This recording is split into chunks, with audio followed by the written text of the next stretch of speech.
ang tatlong biik. Noong unang panahon, may isang nanay na baboy na naninirahan kasama ang kanyang tatlong anak. Mahal ko mga anak, dahil malaki na kayo, kailangan niyong tahakin ang sarili ng landas. Hindi ko na kaya kayong itaguyod pa. Isa-isa silang binigyan ng pera para makapaglakbay ng malayo at magtayo ng sarili-sarili nilang bahay. At sabay-sabay silang umalis sa bahay ng kanilang ina.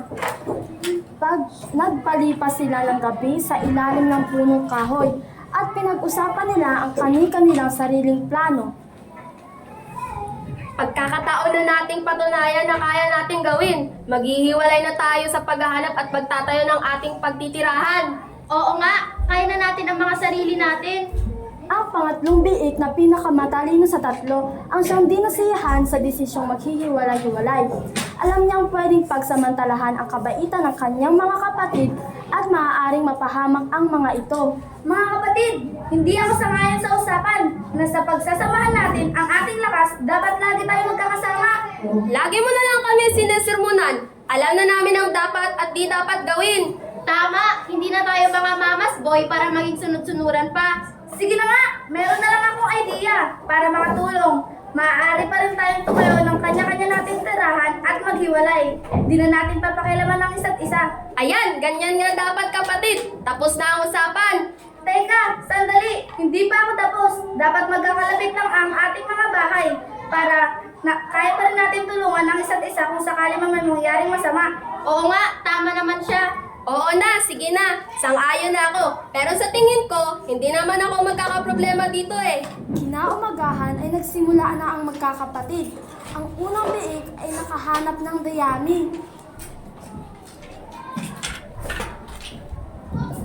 Magandang umaga, Ginoong Aso. Magandang umaga rin sa iyo. Ano ang maaari kong maitulong? Maaari ko ba akong bilhin ang inyong dayami? Aba, syempre. Pwede. Ito na ang iyong kailangan. Maraming salamat ho, Ginoong Aso. Walang anuman. Gagawa ako ng bahay gawa sa dayami. Napakadali lang nito, hindi ako pagpapawisan. Ang pangalawang biik ay natapos rin ng mabilis at may oras pa para maghapunan. Habang natapos ang dalawang magkakapatid, ang pangatlong biik naman ay nagsisimula pa lamang dahil pinano niya muna ang gagawin niyang bahay. Bibili ako ng... Maaari bang bumili ng... Magandang araw, Ginoong Paneo. Magandang araw din sa iyo. Maaari ko bang bilhin ang iyong mga semento? Aba, syempre. Pwede. Ito na ang iyong kailangan. Maraming salamat, Ginoong Paneo. Walang anuman. Gamit ako ng trelyo para gawin ang bahay ko. Tiyak ako na mas matibay ito. Buong araw nagtrabaho ang pangatlong biik. Nang sumapit ang umaga ay pumunta ang una at pangalawang biik sa bahay niya para maglaro. Ha ha ha ha! Ano ba yan? Hindi ka pa tapos sa bahay mo? Kahit matagal kong gawin ang bahay ko, sigurado naman ako na mas matibay ito. Walang bagyo, isa ko na ang mga kasiro sa bahay ko. Sinasabi ko bang marupok ang bahay namin? At sa'yo lang ang matibay, ha? Hindi niya pinansin ang pangungutya ng kanyang kapatid.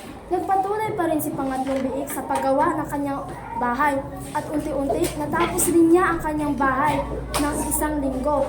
Pagkalipas ng ilang araw, masayang naninirahan ang mga biik sa kanilang bahay. Pagkalipas ng ilang araw, masayang naninirahan ang mga biik sa kanilang bahay. Ngunit, isang lobo ang nakakita sa tatlong biik at nagpasyang kainin ang mga magkakapatid. Pinuntahan ng lobo ang bahay ng unang biik at kumatok. Munting biig, ako'y iyong papasukin. Hindi! Hindi maaari! Kahit ano pa ang iyong sabihin, hindi kita papasukin! Kung gayon, sa aking paghinga, iyong bahay aking sisirain na.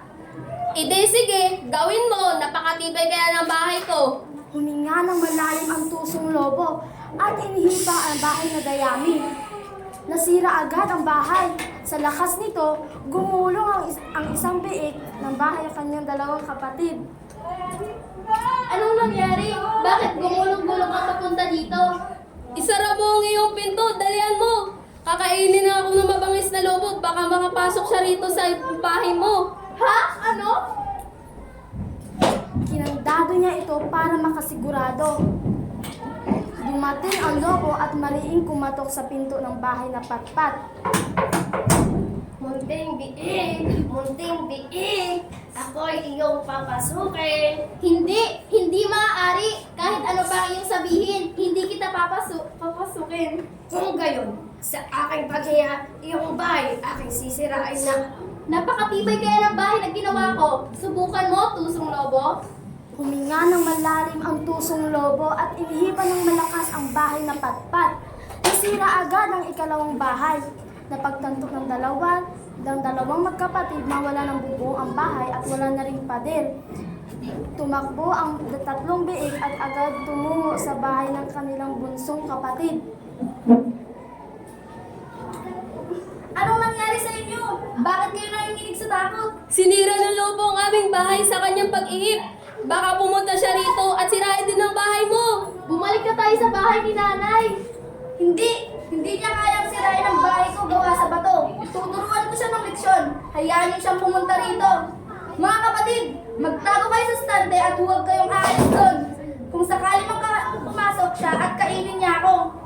Umakyat sa stante ang dalawang biik at dumating na ang tusong lobo. Mariin itong kumatok sa bahay. Umalis ka na, tosong lobo. Total, hindi mo naman masisira ang bahay ko. Roar! Hindi mo alam kung gaano ako kalakas. Sa aking paghinga ng malalim, iyong bahay aking sisirain. Sinira ko na ang bahay ng mga kapatid mo. Eh di subukan mo. Maubusan ka muna ng hangin bago masisira ang bahay ko. Huminga ng malalim ang tusong lobo at inihipan ang bahay na gawa sa bato. Ngunit hindi ito natinag. Huminga ang lobo ng mas malalim at inihipan ang bahay. Ngunit walang gumalaw ni isang kusing. Pagkaraan ng ilang ulit, naubusan na ng hangin ang lobo at nawala na ng malay. Ngunit bumangon ang tusong lobo at tumakbo mula sa malayo upang sirain ang pinto. Nakita ng mga biik ang ginawa ng lobo mula sa bintana at sabay-sabay silang hinarang ang pinto ng bahay. Muli, buong lakas na tumakbo ang lobo sa pinto at bang! Binuksan ng bunsong biik ang pinto at natuwa nang makita ang lobo na wala ng malay. Kaya sinara niya muli ang pinto. Haha, patay na ang lobo. Hindi siya nagtagumpay na masira ang bahay ko. Malamang nasadya na kami ng lobo kung hindi dahil sa'yo. Patuloy kami sa bahay mo. Oo nga, bunso. Niligtas mo ang buhay namin. Mga kapatid, malamang ginaya rin ako ng lobo kung wala kayo rito. Pinarangan natin ang pinto kaya hindi niya ito nasira. Oo nga, tama ka sa sinabi mo na pagsasamahan natin ang ating lakas, sama-sama tayo mamumuhay at hindi na kailanman mag-iiwalay pa. Pero muli namang bumangon ang tusong lobo at muling kumatok sa pinto ng bahay. Mga pilyong biig, kakainin ko kayong tatlo sa anumang paraan. Ha ha ha ha ha! Umakyat siya sa bubong ng bahay at nagpa siyang dumaan sa tsineneya. Narinig ng mga biik ang yapak ng lobo sa bubungan at nalaman ang masamang balak nito. Kaya sinindihan ng pangatlong biik ang mga kahoy sa ilalim. Pinilit ng lobo na makarating sa tsineneya hanggang sa tuluyan siyang makapasok dito. Mabilis siyang dumulas pababa ng tsineneya at nahulog sa apoy.